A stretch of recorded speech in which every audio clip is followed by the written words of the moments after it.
Well, let's get started for the evening. This is really a pleasure this evening. We've got something a little bit unique in the fact that we're going to have two presenters on a little different topics. And Eric is going to start us off. Eric is a past board member. He was with us at MRES for, I think it was about 3 years, and then went on and finished his degrees and now is working for a national organization, which I personally can't wait to hear more about. And it's just been such a pleasure to have a past board member move out into the industry, solar industry and renewables, and get connected with a great organization like National Grid. So Eric, why don't you go ahead and take it from here, okay?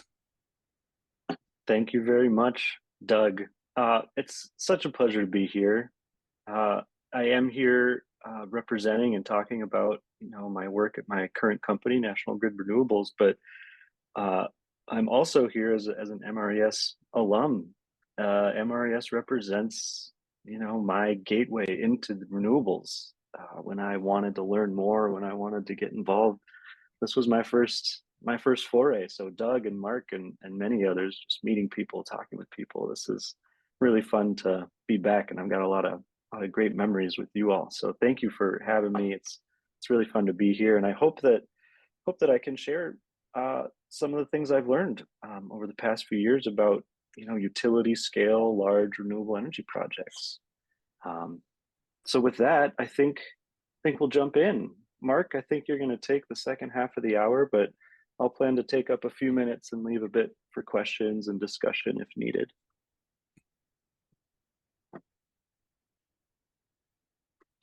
So I want to keep my remarks somewhat short tonight. Keep it to the high points. There's an obligatory few slides of who this company is and who I'm working for and what we do and how we approach our work in the industry. So we'll cover a little bit of that, but then I want to dive into a few highlights. One is kind of project development 101.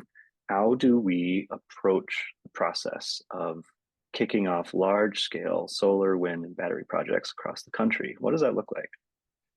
Then I want to move to some market trends. Part of the job of the team that I am on is keeping a pulse on the market and the industry and customer facing relationships. So I want to share a few highlights from that realm and then end on challenges and opportunities. And there's a few that I see, but I want to open it up to the group as well, and we can have a short discussion on challenges and opportunities that you all see from your vantage points and your perspectives as well.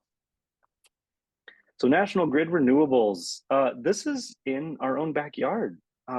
We used to be called Geronimo Energy, but we are a national development organization that does projects across the country. And we're based here in Bloomington. So I think there's kind of an element of pride of putting up megawatts after megawatts of clean renewable energy. And we're based here. Our headquarters is down in Bloomington. We develop the projects. Sometimes we own and operate the projects. Sometimes we sell them sooner than that. But we are focused on large scale, utility scale, solar, wind, and storage assets across the country.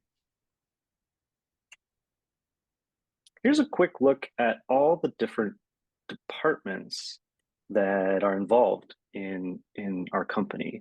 And I put this slide up because, as I mentioned, for MRES for me was my introduction. It was my first foray into the industry. And one of my questions, coming to MRES and learning more was, how do I fit in? There's so much going on. Like, I get that solar's a thing, I get that wind is a thing, but what do those jobs look like? What are the job titles? What does it mean on the ground? And so here's a quick glance at what it can mean at an organization like ours. Yes, we develop large projects, we own, we operate, we construct, but these are the different departments that you might be able to fit into. So some of my messages today are for the broader audience, and this one is for folks that might be looking to get into the industry or learn more about the different facets. So in the middle, we have the development circle, right? The yellow development organization. This is the team of folks that really vets where we place projects and how we do that smartly. Eric, On the, yeah, Doug. that slide is not, it's decomposed. That development side, some of the boxes are missing over on the right side. And on the right side of the screen, Yeah, it's like the image from. there Oh, you go. that's There better. you go. Perfect. Is that looking better? Yes, definitely. Thanks for the heads up. Thanks for the heads up.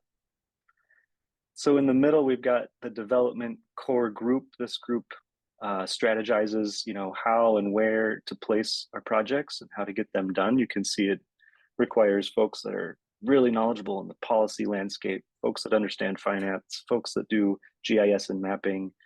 On the left, a project gets built and we need to operate it. Well, we have a whole team of folks that know how to operate these power plants for 20 years. And there's a lot of intersecting lines. I know it's kind of a lateral graphic, but all these departments are talking to each other throughout the different stages of a project. And so you might be able to see, oh, my skills fit into the engineering section, or maybe I'm more like, legal or construction or things like that.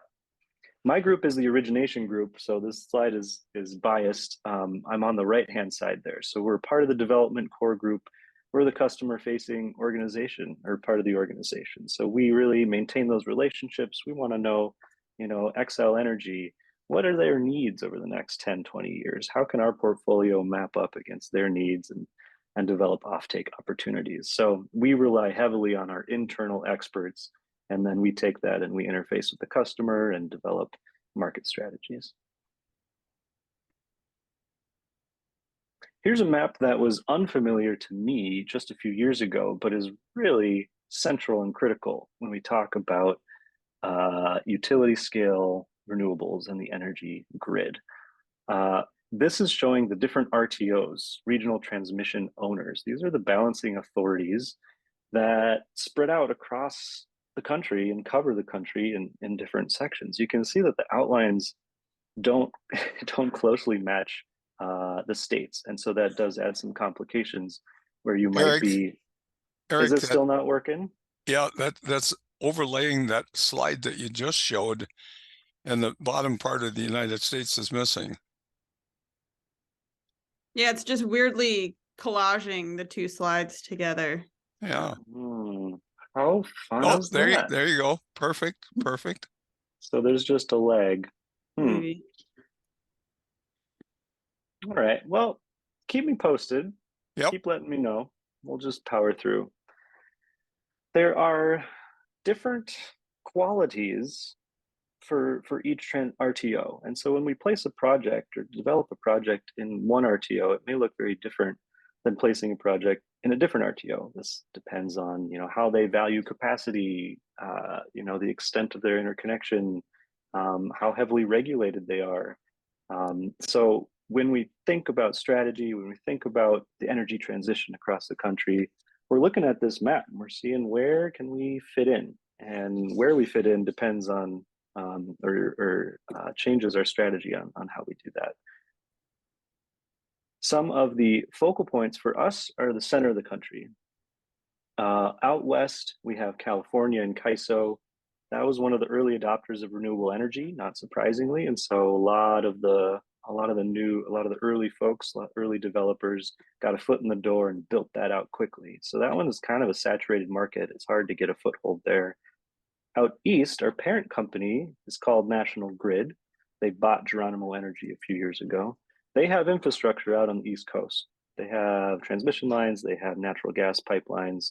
A lot of folks get their monthly utility bills from National Grid. And so conflict of interest if we were to develop out there. So we avoid the East Coast, but we're really working in MISO, SPP, down in ERCOT, and then some in PJM and other areas as well.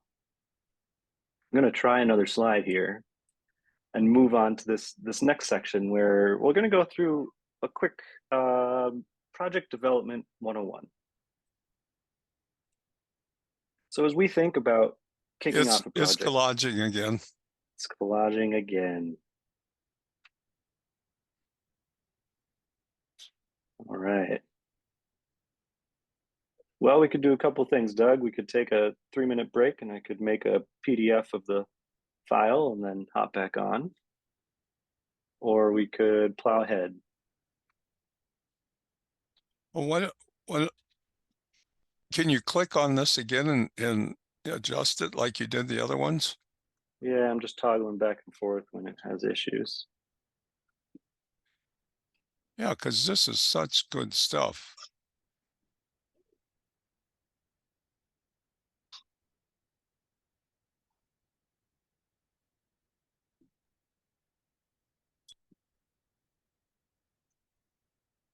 I'd say take the 3 minutes and just make a PDF. Yeah. Okay.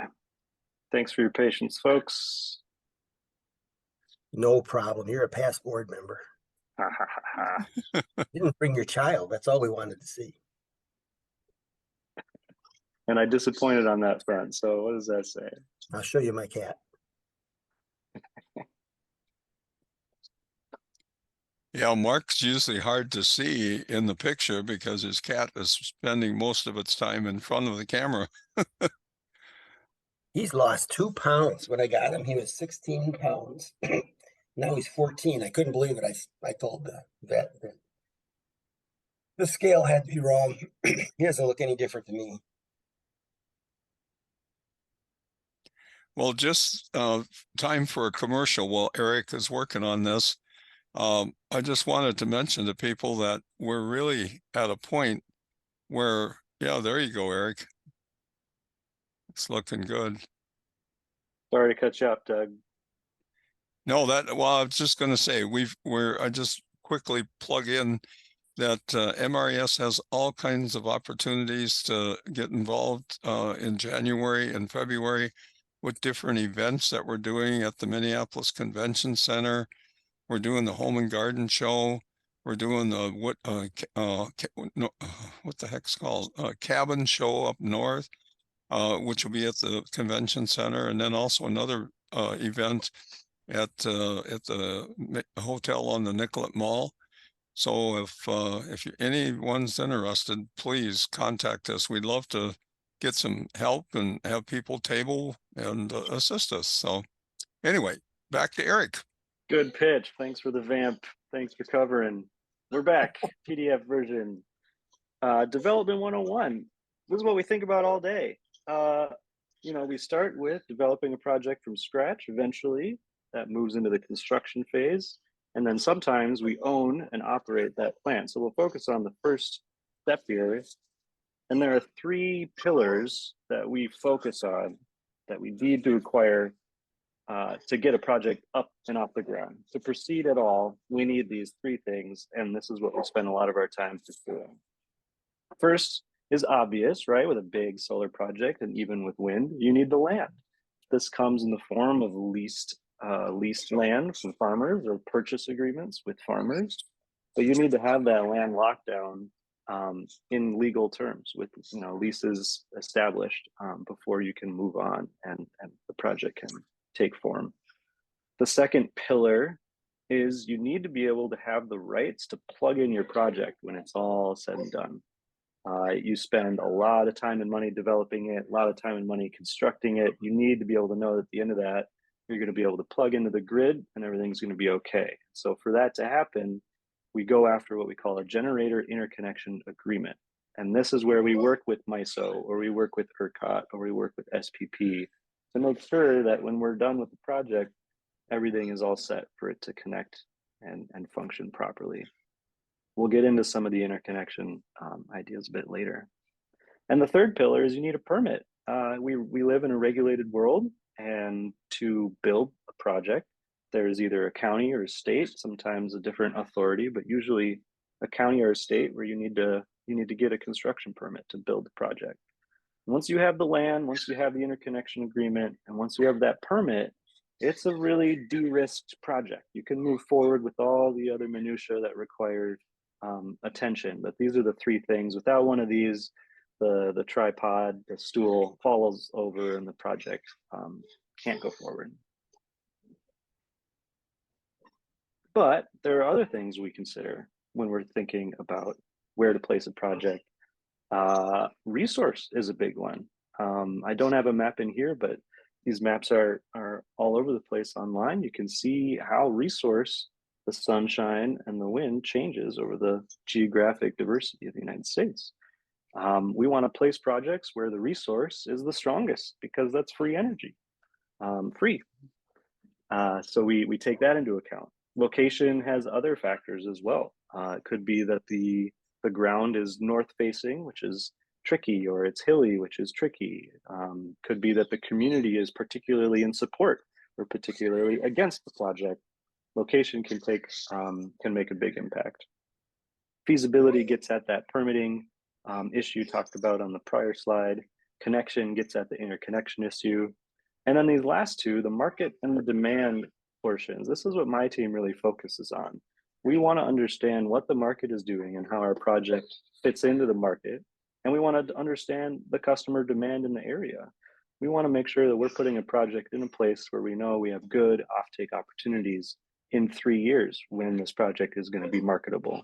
It's a long process to start a project, market it, and get it built and operated. That's many years. And so we want to kind of use our crystal ball and understand what the market and the demand forecasts look like. And finally, I have to point out that we can sit back and look at GIS maps and look at market analyses on our computers in our office all we want. But at the end of the day, these projects are built and they impact the communities on the ground. These are family farmers oftentimes. These are family assets, and their land is inextricably tied to their family and their wealth, how they deal with retirement and how they manage their family. So we make a really point to be family, to be farmer focused, to be friendly, to treat them as partners in the project. We want to come at them with a business proposal where we all benefit instead of the alternative where we kind of force ourselves into their community, think we know what's best, think we know this is the best thing on the planet to do this. We approach them with an opportunity. We make sure they feel like they're a part of the solution from day one, and we find that does make a difference. Next up, I do want to talk a little bit about some of the market trends that we see. There are a lot of things going on in this industry now, and MRES is certainly involved in a lot of them. The larger utility scale stuff has been interesting for me to learn about over the past few years. One thing that stood out to me and is certainly a highlight is that corporate and industrial customers, we call them C&I customers, they are one of the driving factors here. We think about Xcel Energy, we think about the utilities around the country, we think about states passing, lofty goals, but corporations and industrial customers are in the market, and their demand has been growing and continues to grow. And it's so big now that they are really driving a lot of the growth in large-scale renewable energy development, which is kind of a crazy thing. When I say C&I customers, we're talking big tech companies, Amazon, Meta, Google. We're talking Home Depot.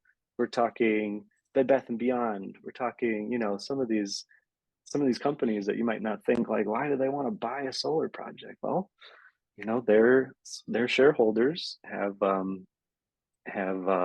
high demands on them. They want companies to be greener. Wall Street is investing in greener companies, and so their metrics to be a green company are more and more important. So a lot of companies are turning to this, and it says here 326 companies are purchased renewable energy.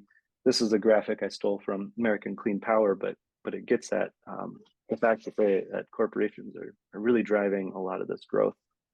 On the left, you see, by state, these are the top 3 states where this activity is active, and by far Texas is the ground zero for corporate transactions. The combination of the economics and the policy environment make that just a great hub for these types of opportunities. Why would a corporation want to do this? Well, they don't actually buy the energy. It's kind of a paper transaction. They could be based in California and buy a project in Ohio, and we have a way to make that work. They are making that project move forward. They're buying it, but the energy component isn't going through. So it's no capital investment for them. They don't need to change their electric provider because they're buying this project and they can sort out the mechanics of the contract. They protect their company from future electric price increases. When you lock in your own project, you get a stable price for those 20 years. Give you some insurance, some insulation from price fluctuations. And then of course there's the public perception, being a part of like-minded corporations, increasing your public appeal, saying that you can be green, achieving your sustainability goals. This is all part of the real landscape, and it's making a big impact on how we do business. The second piece I want to highlight in the market trend section here is something that you all may very well be aware of, and that is that the interconnection queues at the RTOs are clogged. When we develop a project to get that generation interconnection agreement, we go to the RTO and we say, hey, we have a 100 megawatt solar project. We want to put it here. We want it to be done by 2028. What do you think? And MISO, for example, might say, well, let us think on it. And they take 2, 3, 4 years to analyze that project. They do all these simulations, they analyze it, they model it, they make sure that putting that project there at that time will work as a whole. That's their job, is to balance the whole network in their realm. So that process is important, but so many people are coming in to the interconnection queue. They're putting in projects saying, we want to interconnect, that all of these RTOs are overwhelmed. And this is a graphic that shows it by state. But the point is, you know, we have 2 terawatts of solar, of renewable energy projects that are locked in this process and stuck, and they can't proceed until the RTOs mobilize them and approve them. And so this is a pinch point in our renewable energy transition, is getting these unlocked. As we talk about interconnection issues and being kind of stalled out or stretched out over many, many years, there are 2 workarounds that I think are interesting. And I didn't know about these ideas until I started in this industry myself. So they both involve using current interconnection points.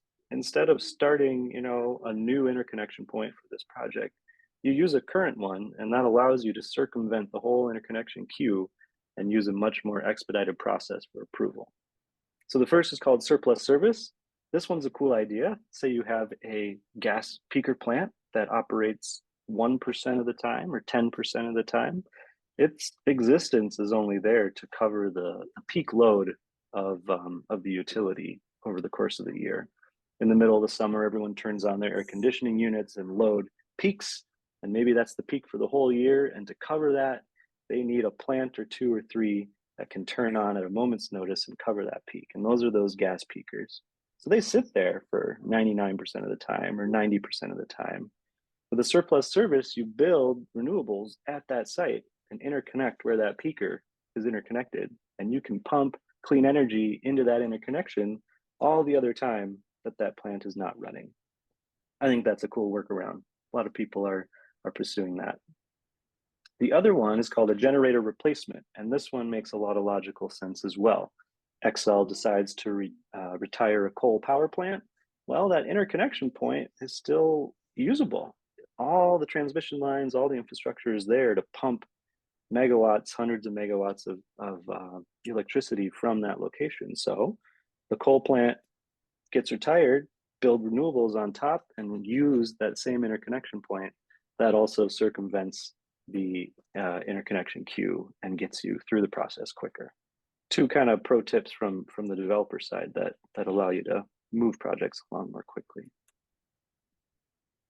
And it's worth noting that relief may be coming. This problem is well known. FERC is very well aware of it. Everyone's very well aware of it. Everyone's pushing on the RTOs to move faster, and they're saying we need more time.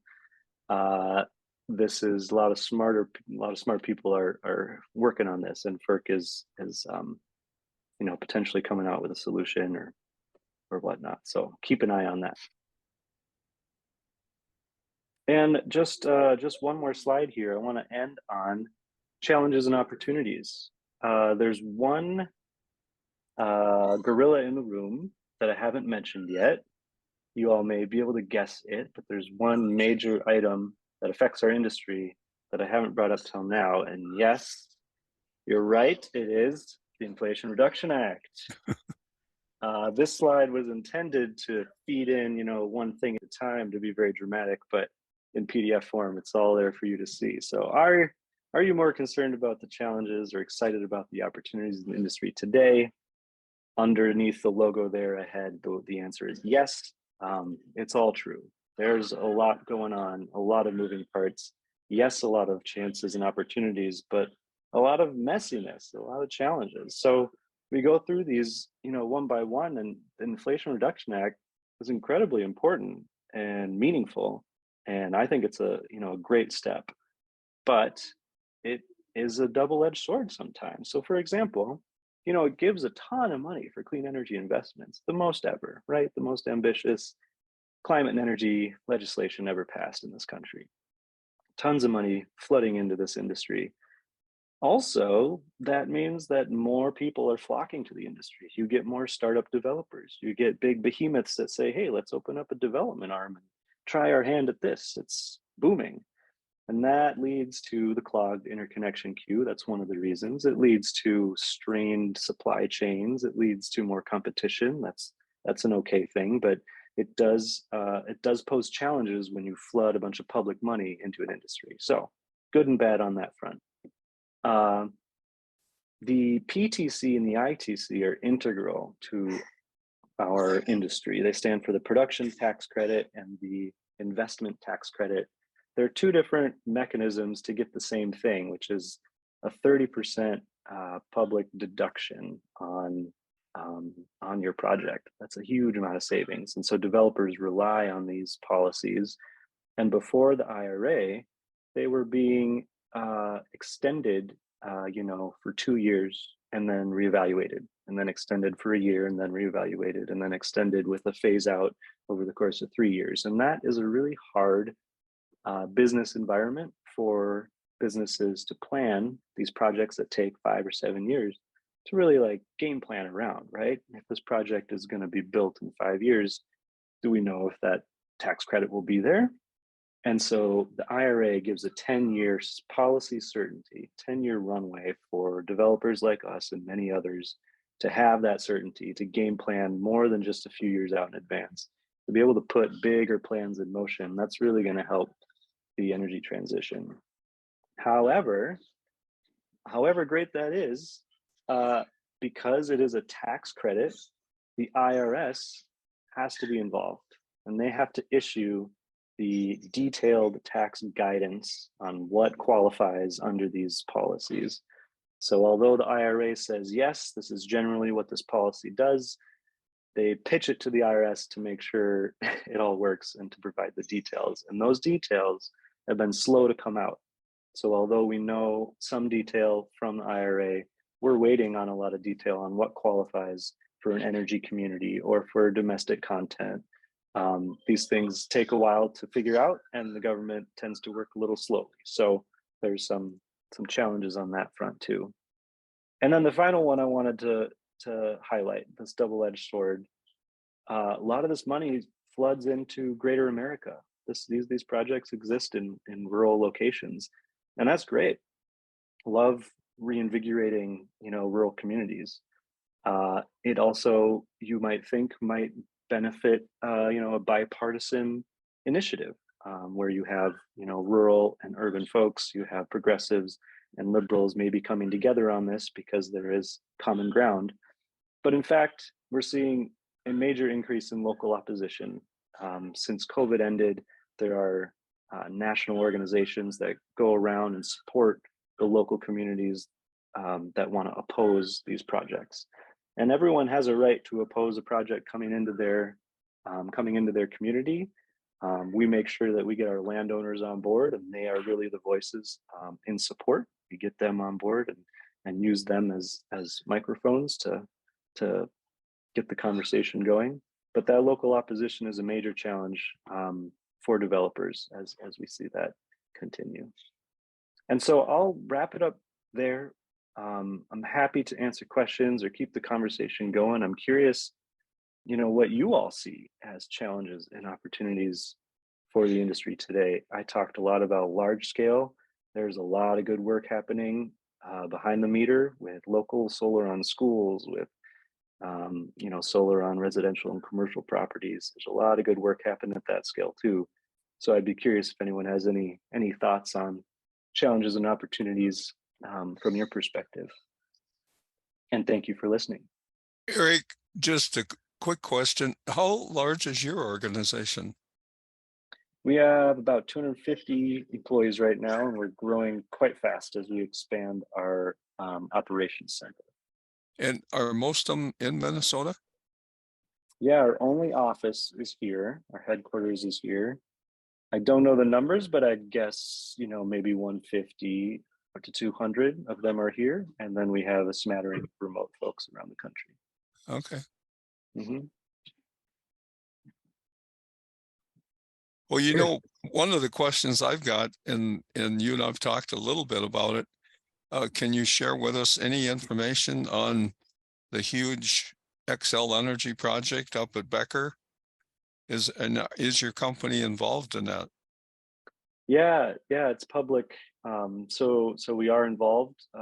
We help develop that project. XL is taking it over, and we'll see it through to the end. So that amount is public. I can't speak to too many more details than that. Unfortunately, I did ask if that were possible, but at this stage, that's all I can share. Okay, all right, fine. Mm-hmm. It's exciting though. I mean, that's exactly the coal, generator replacement hypothetical that I was talking about. Yeah, it's just a perfect match for what you were talking. So it's just ideal. Any other questions? Are we going to see a point where, say, like data centers are not able to be built just because they aren't able to get electricity to the site? I would think it's more a matter of cost. Are you willing to build a data center where electricity is, this expensive, rather than getting electricity there at all? The other thing I'll mention is I mentioned corporate industrial customers are, buying projects elsewhere, even if they're headquartered someplace. And more with these data centers and AI, which takes up a lot of computing power, they are looking for on-site renewables. So they might buy a project that's right next to their data center, and it would feed almost directly into their load at the data center. So that's kind of a new thing on the horizon as data centers continue to blossom across the country. Yeah, there's a new one going in at Rosemont, and there's been quite a conversation about electricity, and XL says they can take care of it. But then there's a conversation about, water and cooling. And then there's a conversation about the new data centers are set up in such a way that they don't need as much water as they used to. So, but it's, it's right in our own backyard here that's going on. So, James Pierce, you got a question?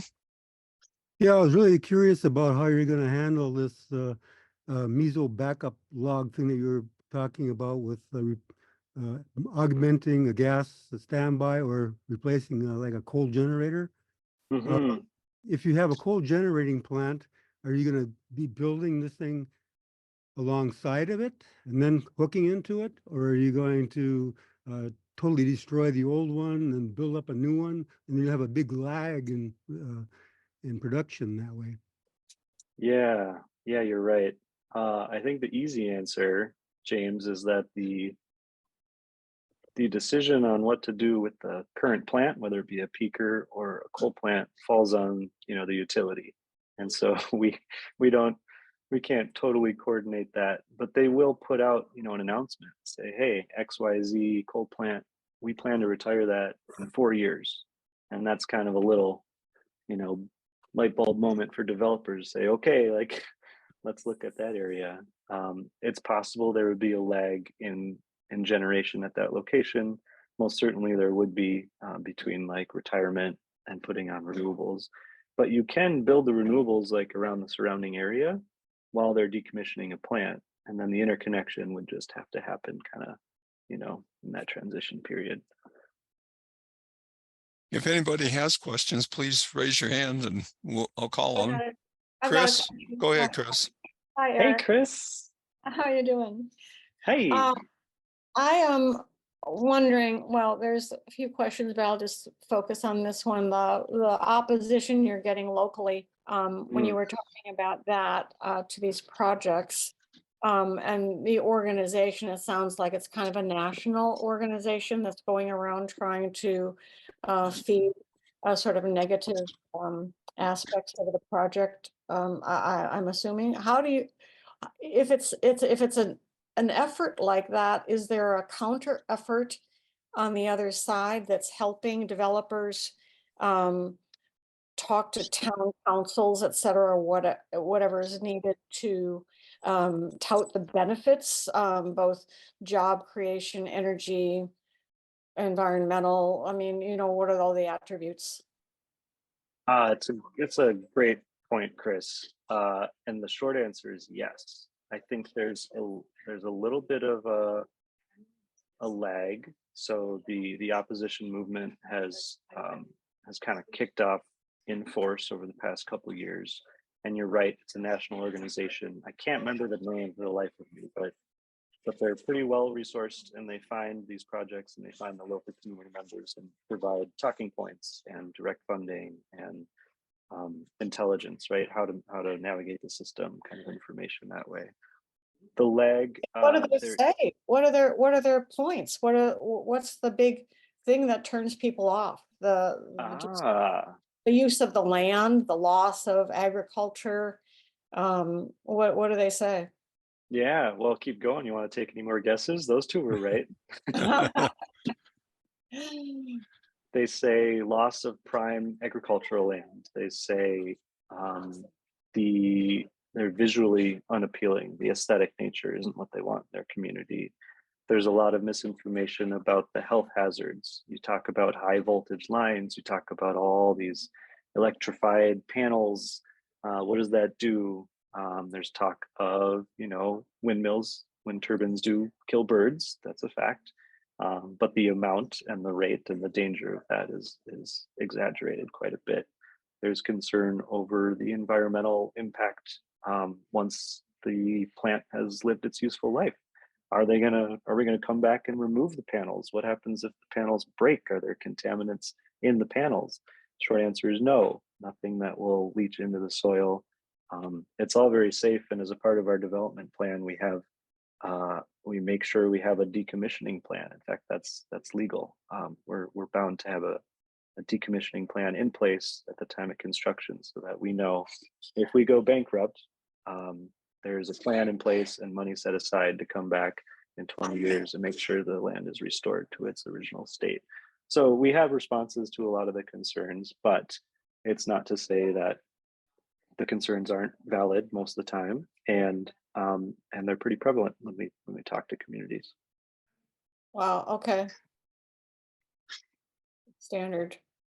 Oh, another thing is back in the beginning, I missed a few minutes of your presentation in the beginning, but when you were looking at your 3 pillars, the 3 legs of the stool that need to happen, I don't know if you can flick back to that slide, but are these things all happening? They must happen kind of all at the same time, right? A little bit, because Yep. Because I was thinking that it takes so long to get the permit, right? And the interconnection and the land. I mean, one's dependent on the other, but it's like they all need to happen at once. I think you hit the nail on the head. This is the game, Chris. A bunch of things have to happen kind of all at once, but you need something before you can proceed with the other thing. And then at some point, there's a big investment milestone where to proceed, we need to cough up, you know, a certain amount of money to go through the process. And so this is the game, trying to figure out what the cost benefit analysis is for every project in any given state, how much we want to invest, how likely we think this is going to work or not work. This is simplified, but these 3 are the the project, you know, the necessary pillars for a project to move. If Do you folks guys- are, Do developers, you were talking about site like resource. Are you going out and sort of like geologists looking for mining sites? Are you kind of scoping out what could be good sites and approaching landowners, or do you wait for them to come to you? well, for resource, that's all public data. I don't know if it's EIA or NOAA or some federal agency. Might be the DOE, but there are maps that are quite granular that show wind and solar resource across a geographic map. And so for resource, we can use that as a resource. For like buildability, right? We don't want to build on mountainous terrain.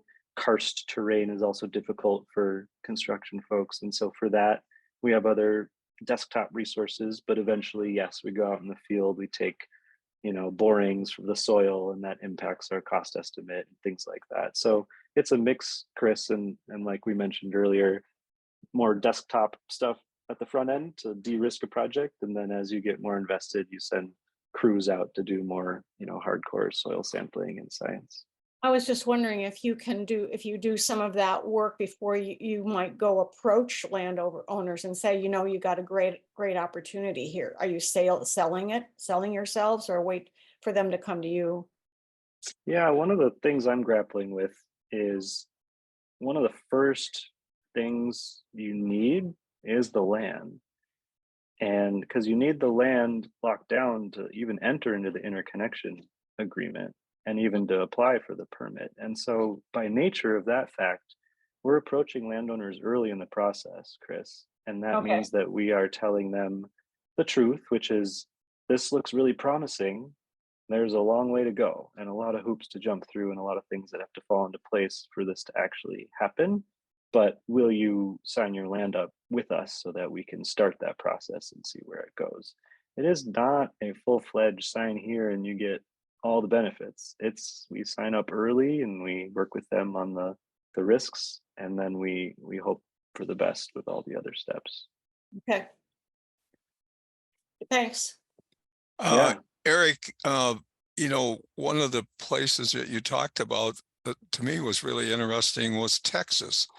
And so you guys are active in Texas, and you know, I mean, with all the problems they've had there with energy and stuff like that, plus one of my ACES cohorts is is in Texas, and she said there is just a major stuff going on to push back on renewables down there.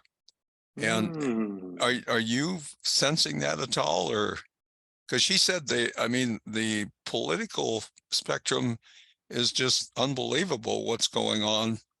And I mean, I even shared with her, you know, some of it's by one of the major pushbacks for years is the Koch people. And I said, well, gosh, you should have them talk to the people at, you know, Rosemont, because they just, you know, put in 120,000 solar panels out there.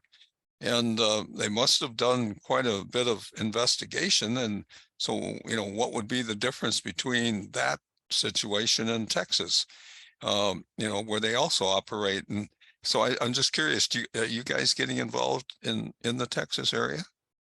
Yeah, we do a lot of work down there. Your point is valid. I think there is opposition in Texas. I don't know if it's more than elsewhere. It's possible, but I think in Texas there's a few other competing trends as well. One is, of course, they developed a lot of oil over the years. They have a ton of oil resources and reserves, and so their state policy really enshrines access to you know, the value of your land as it pertains to oil and as it pertains to energy production. I'm sure there's tons of legal courses that dive into what that means. And so that actually translates into renewables a little bit, both in mindset of the state and landowners, right? It's my land. I can develop it if I want. just like with oil, right? If I got oil reserves on my land, like I can tap it and I can make the money. But also legally, I think there's some rights enshrined legally for landowners to kind of pursue what they want to pursue. And the final trend, I'd say, is one that is, kind of capitalist forward. They're very proud, stereotypically, proud Texans and don't want to be told what to do. And so it seems like some of those trends may counteract, a more conservative, less environmental, less clean energy friendly administration that may be in place. I kind of skirted around the issue there, Doug. The short answer is I don't have a great answer for you, but those are some of the trends that I see down in Texas, and it remains a really, really active, exciting market, and everyone's clamoring to do business there. One more state I want to ask you about, and there was just a report out lately on Wyoming, and there was just a major talk from the governor of Wyoming, who said, we're going to continue to produce as much coal. We're one of the best places for coal. We're putting in thousands of wind turbines. We're putting in thousands of solar panels. We're working with Bill Gates to develop a new type of nuclear generation station. And I was watching this report with somebody and I said, well, that's great. They're in Wyoming. Where the heck are they going to push that energy to? And then the announcer that was talking through, he said, oh, and by the way, they're putting in a $300 billion transmission line to California to take this energy out of that area and get it to California. So my question is, are you at all involved in the state of Wyoming? No. Oh, okay. No, but a really cool story and a good example of how states, even conservative states, are realizing that energy resource is something you can harness. Solar and wind resource is something you can export. And I think that's really cool. Yeah, it was, I couldn't believe it was coming from, Republican governor and seemed to be on a positive note. I mean, he did make a part of the comments were that he knows coal is going away and but they're putting everything into it. And that was his idea of how we're going to, help save, the planet from climate change, is to do everything possible at once. Don't try to do one thing or the other kind of thing. So it was kind of interesting. Anyway, I'm sorry to take this. Any other questions? Mr. Asher, did you have a question at some point?